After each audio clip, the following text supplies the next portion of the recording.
একটা ইহুদি ছেলে হুজুর সাল্লাহ সাল্লামের খিদমত করত। অনেক দিন ধরে হুজুর সাল্লাহ সাল্লামের খিদমত করতেছে।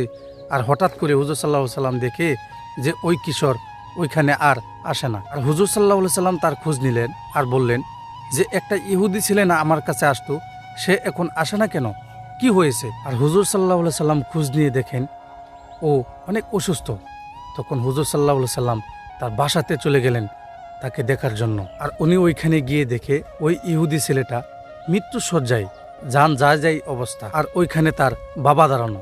আর বিশ্বনবী সাল্লাহ সাল্লাম ওই ইহুদি ছেলের মাথার কাছে গিয়ে বসলেন আর তার মাথায় হাত বুলিয়ে দিলেন আর বললেন, হে ইহুদি ছেলে, ইসলাম ধর্ম কবুল করো। আর ওই ছোট ছেলেটা ভাবে যে আমরা তো ইহুদি, এখন যদি ইসলাম ধর্ম কবুল করি তাহলে আমাদেরকে কেউ যদি বকা দেয়। আর ইহুদি ছেলেটা তার বাবার মুখের দিকে তাকালো যে তার বাবা কি কয়। আর তখন তার বাবা বলে যে মোহাম্মদ যাই বলে তাই তুমি মেনে নাও। আর ওই ছেলেটা এই কথা শুনে সাহস পেল আর সাথে সাথে নবীর হাতে হাত রেখে কলিমা পড়ে মুসলমান হয়ে গেল। এবার হুজুর সাল্লাহ সাল্লাম ঘর থেকে বাহির হয়ে আসলেন আর বললেন, প্রশংসা ওই আল্লাহর যে নাকি জাহান্নামে চলে যাচ্ছিল তাকে কলিমা শাহাদতের বদলতে জান্নাতি বানিয়ে দিয়েছেন।